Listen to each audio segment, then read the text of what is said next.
Dear Lord, please let the words that flow from me be in your spirit. Amen. Okay, guys, we are doing 2 today, and essentially what I want to do is tell you my story, because I feel like I owe you guys an explanation as to why I feel like I am in the spot I am in, to give guidance, to give a change of perspective, to give you some perspective as to where I come from, what I've gone through, and why I am the way that I am, so to speak. So we'll go ahead and start this off from when I was in school, because very early on I was a runt. I aged very slowly ever since I was a child. And in fact, when I was in 8th grade, I was only like, I don't even know if I was 4 foot at the time. I was still 3 foot something. Like, even in the lineup, you know, all the girls in high heels, I think I came up to maybe their chests in 8th grade promotion. I was a short kid. I did not weigh a lot. And I think when I was like 18, my senior year, I still look like, in that picture, I looked like I was 12. It was pretty intense. But now you wouldn't even guess that I'm in my late 30s. So that is a good thing that I am benefiting from now.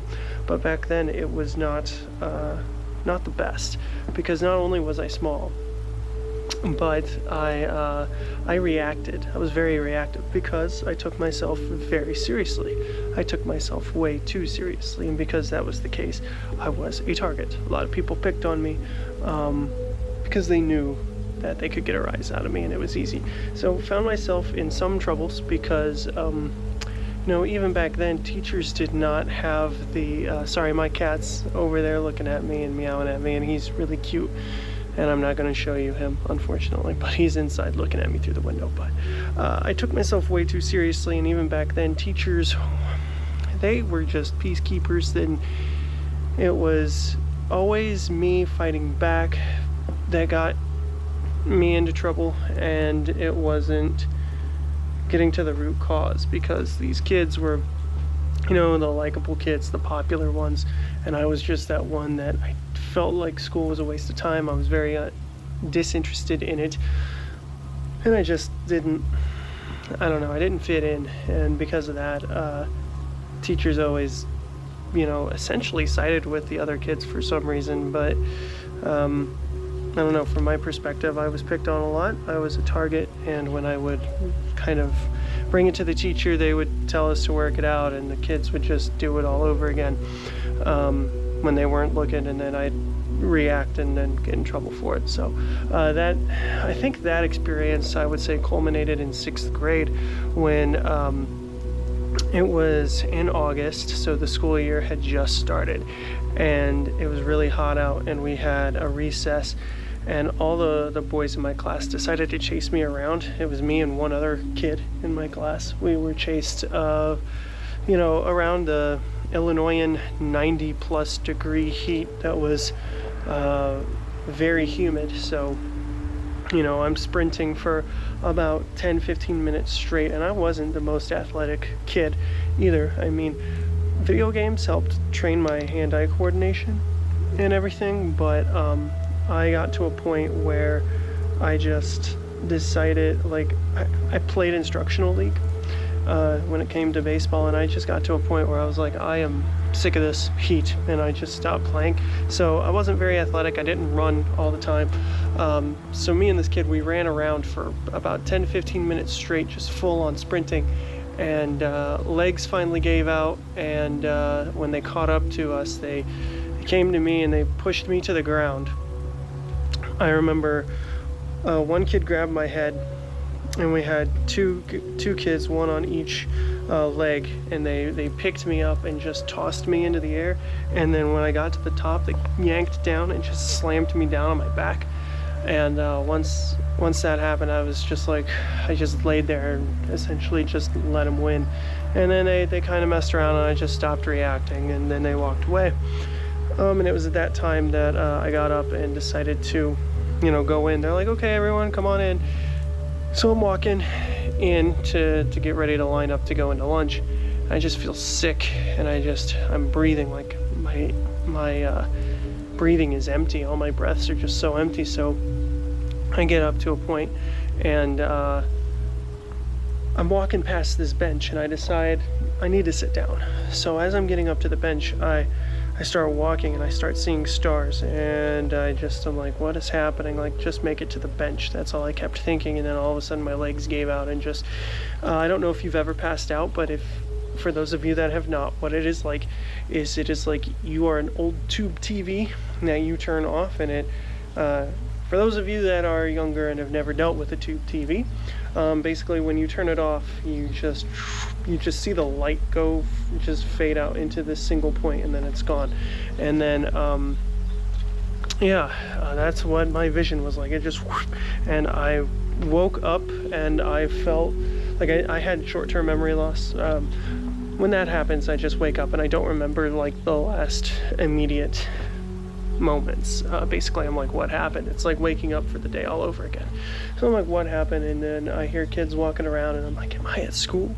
So I wake up and I realize, and then suddenly everything floods back like, yes, I was at school. I was at recess. This, that, third happened. And then my back is just killing me at this point when I get up. And I walk, as I'm walking in, people are like, you don't look well, you don't look like you're feeling well. And then I remember I puked, and once I threw up, I was like, okay, I need to go home. So they called my parents. I went home, and was out of school for the rest of the week. I think that was a Wednesday that happened, so I was out Thursday, Friday.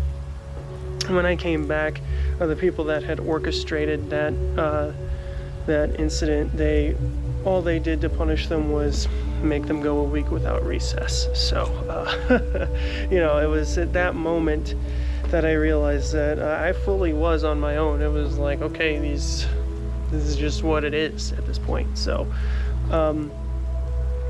I don't know whether that was the moment where it was like, I need to fend for myself, or I need to stop reacting, or what happened, what have you. I know that there were still incidents that occurred then, nothing quite to that level. And then once I got into high school, though, I started to calm down, and I just went in there feeling like I didn't have anything to prove, and like nothing could be as bad as I had already gone through in elementary school. So in getting into high school, I made quick friends with the upperclassmen because I was not cocky, and I, again, had nothing to prove. So that's exactly what they said to me. They were like, you act like you don't have anything to prove. And I was like, I don't. And anytime they tried to play a trick on me, I kind of found a way out of it, and I kind of picked up on like other tricks, other pranks that they were playing. So I remember one day I was in the lunchroom, and there were these guys that they took a quarter, and they had you draw 3 circles on the piece of paper, and they had you put your fingers in the middle, and then take the edge of the coin and like drop it down your face. And they were like, do it. And I was like, no. And they were like, why? And I was like, because you're gonna get a line down here, because I just drew a circle. And they're like, okay, so you figured it out. We're gonna play a trick on the rest of the freshmen, but we want you to sell it to them. And I'm like, okay. So I did. And all these kids that used to bully me, they came over and fell for that trick. And I was like, you got to do it. It's pretty amazing. And they did it, and we were just laughing at them and everything, and it was hilarious. And then just, I started to chill out, and those guys were like, hey, if anyone gives you any trouble, let me know. We'll take care of you. And I'm like, okay, great. That made me feel better. So from that point, I started feeling comfortable more in my own skin, and I just quit caring about what other people thought, and I just felt like being me. And it was at that point that I stopped trying to chase popularity, and then I became popular in the grand scheme of things. I started making friends with people based on our shared interests instead of chasing, status or anything like that. And I became the kid that transcended cliques. I was friends with goths, I was friends with theater kids, I was friends with nerds, I was friends with some jocks, just friends with everyone. I couldn't go 2 feet down the hall without giving someone a fist bump or someone yelling my name out. It was kind of an interesting experience, I guess. And I had such a profound effect from my youth, from being bullied, that when girls were being like flirty with me and everything, I thought that they were just being nice. I didn't think that they actually had any interest in me, so I became that dude that didn't know that chicks were into him, I guess. And I should have known. I had a date to both my junior and senior proms, so our school was small. We did not have like proms for the freshmen and sophomores. You had to be invited to the upperclassmen's prom to go, basically. So one of those things. And then so graduated high school, and I had felt like I had gotten over that, and I got into my first relationship. And you've heard me talk about this person in the past, where she wound up cheating on me and made me feel like it was my fault, and then gaslit me into, this is just this is going to be 10 plus years put into like a single thing. I could make a whole saga, like 3-hour long video about going over all that, but I'm not going to. I feel like that's a waste of energy.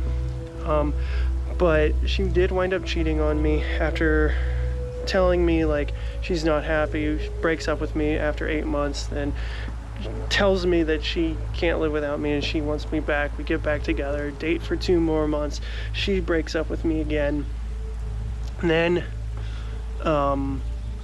we're split apart for about a month or 2. She comes back again. I'm like, okay, 3rd time's a charm, so I give her another shot. Then that's the time that she cheats on me. And then I should have known better, and in hindsight, I really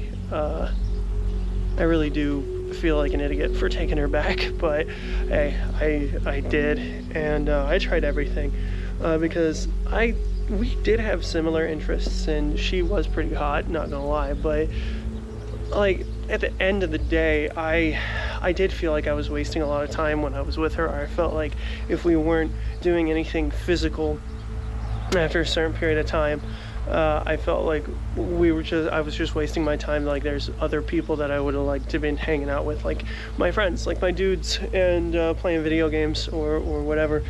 So it was, I don't know, I should have known then, but I was really young and really grew up in a religious household, mind you. So as I did mention in a previous video, when I was in high school, I was a religious, when I say religious, I was a traditional Christian guy, and I was very, I would say dogmatic. I was judgmental of people if they were, having sex out of wedlock, or if they were, just fucking around, so to speak, without lack of a better term, if they were just messing around with all these other people. And that's one thing I remember about being single most of the time in high school, is I looked back and I saw that as I took just a broad view, I saw all these people just not taking it seriously, and I was like, well, I don't want to hurt anyone, I'm not a player, so I wasn't physical with anyone in high school, and because I didn't want to mess around, I didn't want to hurt anyone, and I too also didn't want to get hurt, and I saw that no one was taking it seriously, so I chose to not partake in that. Yes, I did have dates to like proms and stuff, but I didn't really make any move or anything like that, and I also didn't think I was that hot either, so that kind of played into that as well. And then these worms, I think we got a ton of worms out here. I don't know, I have to look. These are the worms I'm talking about. It looks like worms. I do not know, but either way, so after high school, got with my girlfriend, my first love, and the only reason I dated her is because she pursued me for a very long time, and it was a whole saga before we actually got together, and it stuck the first time. But as I said before, together for about 8 months, splits up with me 2 months before she left me again for a couple months, and we get back together the 3rd time, and then she cheated on me, and I should have known better, did not. I wound up taking her back later that summer because she just wouldn't leave me alone. and just basically said she'd never hurt me again, she regrets it, all this, that. But then later on, like, as things progressed, every time she came back, she tried to make me feel bad that, like, my family didn't forgive her. And it was the same old song and dance. She'd be back for maybe a month or two or three or whatever. And they knew that eventually she would get bored and she would leave. And whenever she would leave, I would try to move on. You know, I'd be sad and depressed, and then I'd eventually get moving on. And it was about that time that she'd come back. So I went from having confidence issues because I had been bullied as a kid to then having confidence issues because I was being cheated on. And at one point she tried to make me feel bad for holding it against her.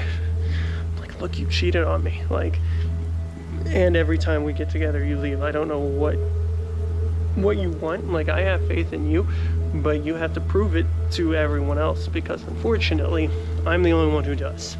And that really silly. So did wind up getting engaged to that person later on in life, and then same thing happened. She said that like a month after we got engaged, she said that she no longer had any feelings for me, and just decided to split completely. So that was right before I went into basic.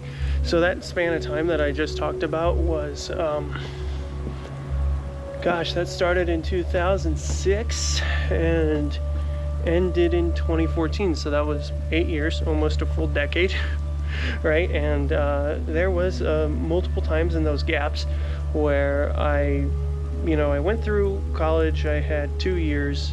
I went through a 2-year program in associates. I graduated in 2008 into the bottoming out of the economy. And wound up getting a job at a call center. Call centers are absolutely horrendous. You get 3 breaks in total. All of them are scheduled.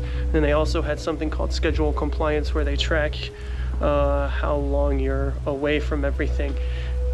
And if you're outside of schedule compliance, you'll get written up. So you had to maintain a 96%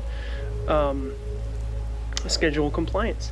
And it was also at that job that I met multiple people. I eventually got so angry at everything based on what had happened with my ex and with women in general that I just wound up being very promiscuous and partying. And that's when I went through my real troubling times. You hear me talk about that a lot in the video. So in my previous videos, you hear me talk about that a lot, about how at the end of that road there's nothing but pain. But that's how that started. It got birthed from the depression that I felt out of that job, and the frustration of just taking calls all day long from angry people that did not care about you. They didn't care about anything. They just had a problem. They were going to treat the other person on the end of the phone like dirt. So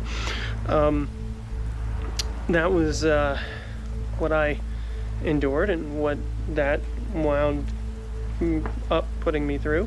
In those early years too, I say early years, in the mid-2010s, that was also around the time that I decided to become agnostic, because I remember praying very regularly to God to help me out, to give me a chance, just give me a chance and let me get out of this field that I hated, because I was completely unhappy, and that was the source of my suffering.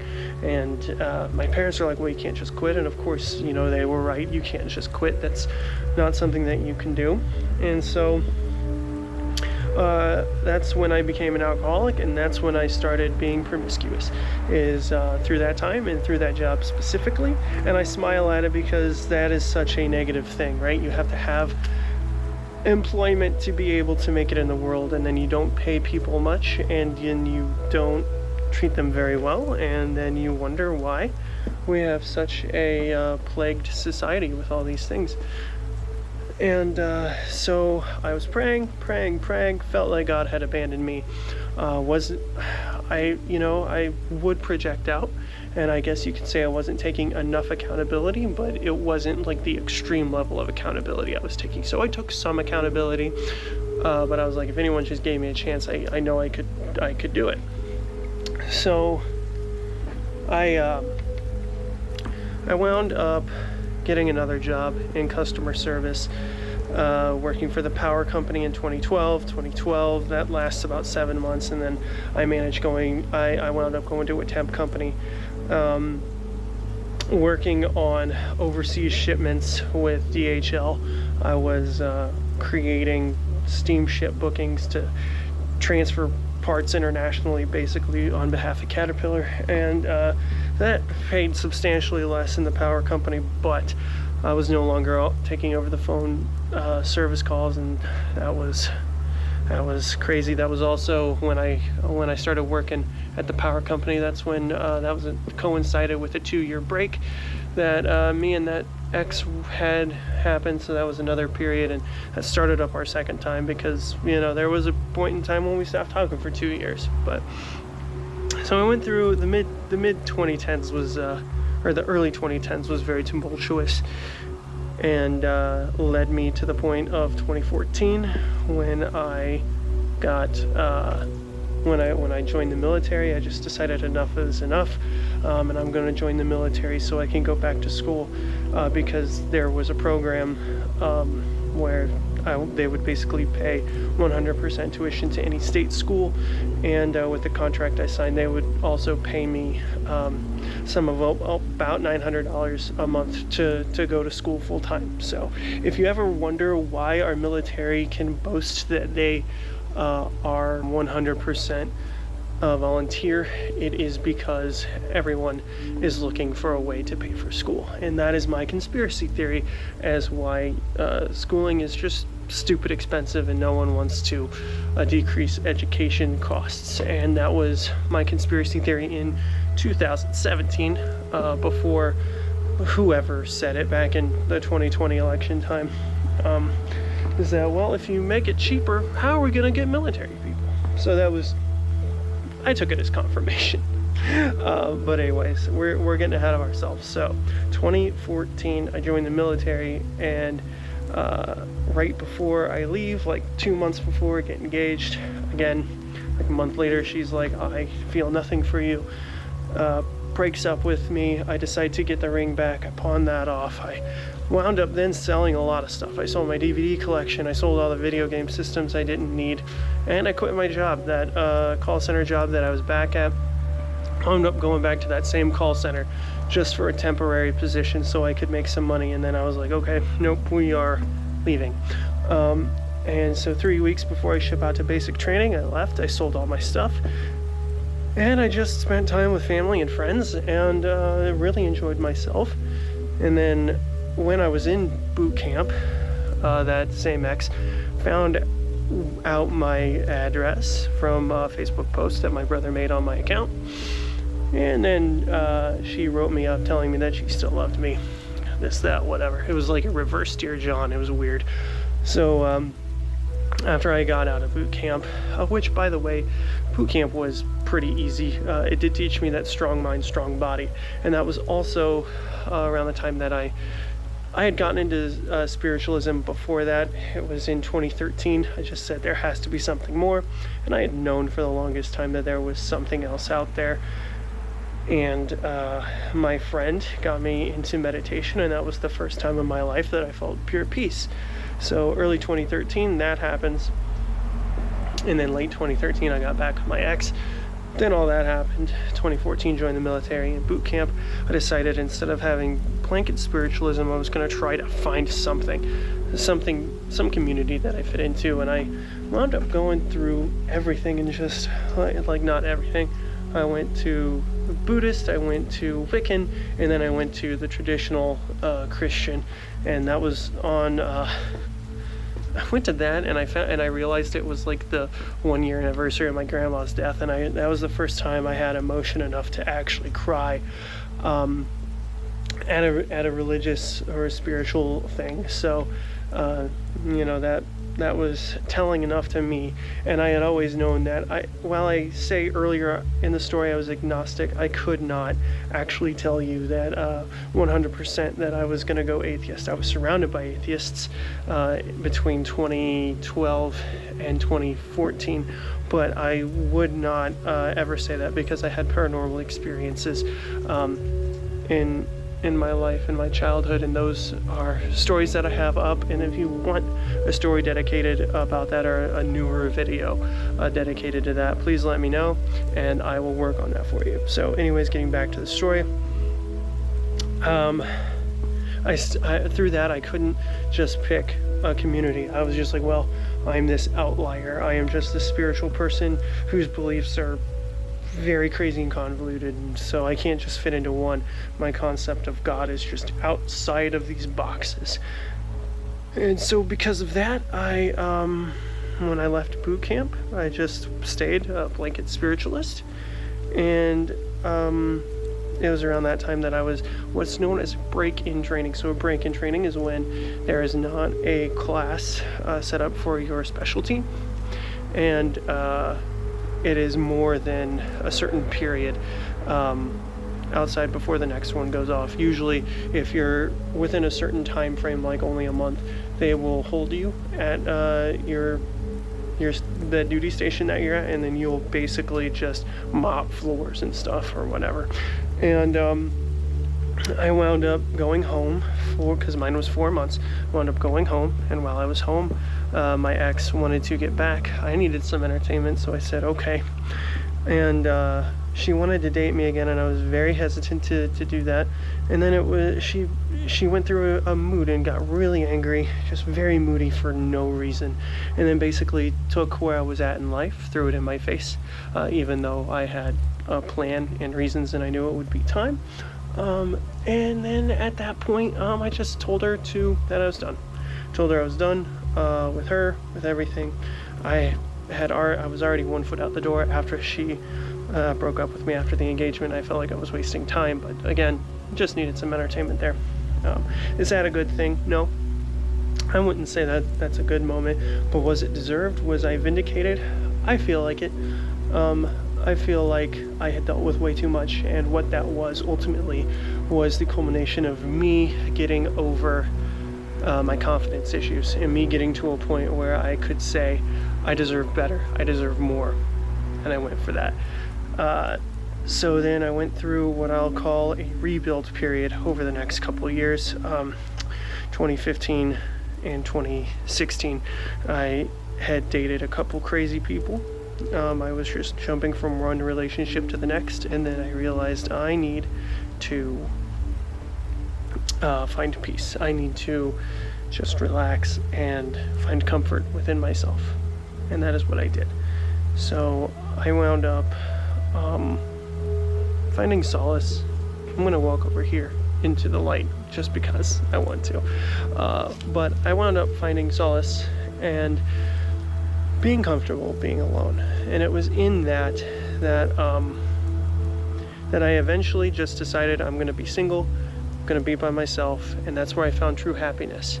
And once I got comfortable and happy being with myself, I wound up finding the love of my life randomly. I say randomly because it was just a random setup. And yeah, it was, like I said in a previous video, one of my friends who was living in Georgia was dating one of my friends who had moved down there. And she was just like, hey, I have this friend, and I think she's really cute, and I think you'd find her really cute. She sent me a bunch of pictures, told me all about her, gave me this random glowing review. I guess she thought that both of us were around the similar spots in life. And she was like, are you okay if I tell her about you? And I'm like, sure, go for it. I had zero expectations, though. And an hour later, she told me that she thought that her friend thought I was cute. So I sent her a Facebook friend request, and she accepted it the next day. We started talking. Within 2 months, I was flying out here for New Year's Eve to talk to her, hang out and see her and meet. And by the time I left to come home, we were dating. So, and then the rest is history. So, it's not to say that I am a much different person than I was before. No, but am I the same than I was before I moved out here? Also, no. So there is about 8 years. That was 8 years ago that I moved out here. And as I said, I was a spiritualist then. I still would refer to myself as non-denominational right now. I found my way back to Jesus Christ because he just showed himself to me a couple of years ago. And that story is pretty intense. And I also glossed over the part where I was almost killed. But I did make a video about that, about the carjacking incident and what happened. I described that in more detail, but if you want a more updated version, please let me know again in the comments and I will accommodate. So essentially what it boiled down to, what I can say my life has boiled down to, is it has boiled down to a point where, number one, I needed to early on be comfortable in my own skin and find my confidence, get over the projections that everyone else had of me. Basically, everyone's going to have their opinion and just make them get over it, essentially. The other thing is, I went from bullying and all that, and I finally found comfort in that and got over that confidence problem, only to get smacked again and deal with that, and until I was able to find that backbone and say enough is enough, I don't deserve this, and leave. And that is how I know how to deal with narcissists. That is how I know what I'm talking about when I tell you about healthy coping mechanisms versus unhealthy coping mechanisms. And I hope that this helps illuminate the whole situation. Helps illuminate everything. I keep hearing noises, so I'm looking over there. Pretty interesting. I say everything's interesting though. And this is actually quite beautiful. This is what I'm looking at. Got these beautiful hills, and that's what I'm dealing with these days. So I feel blessed in all facets of my life, and I feel like it was really taking that accountability into effect. Are there chapters missing? Yes, but this really hits all the broad strokes of it, and the first half. There's more acuteness, which you can see on my channel over the last couple of years, where my mom passed away and I just became deeper of an alcoholic, and it's really only over the last 4 years that I really got reconnected to the Holy Spirit and to the Lord and everything. And it's been a ride. It's been a ride. But those are my early years, and that was me getting the broad strokes back to where I was almost agnostic, getting back, and then getting over being cheated on and actually believing in love again. And it takes a good quality person to do that, to heal you. And yeah, so just don't give up on people. Everyone's always going through something. But also know when someone is being disingenuous and when they don't deserve you. And just stick up for yourself. Remember, only you are responsible for what happens to you. And with that, it is probably, gosh, it feels like it's less than 20 degrees out right now. And I'm only in a hoodie and I can't feel my hands. So what I'm going to do is I'm going to bid you all adieu. Just thank you all the new subscribers, and hope you enjoy this random second video drop at night. I guess I felt like making up for the weekend. Either ways, I still need to go in and edit the video I took earlier. And now I'm on vacation, so I am going to start pumping out a little bit more before the holidays. You probably won't get one for Christmas, so maybe I'll do 2 tomorrow as well. I don't know. But either ways, guys, thank you all so much for the love and support. It means the world to me. And until the next time, my name is Ken, and I'll see you then.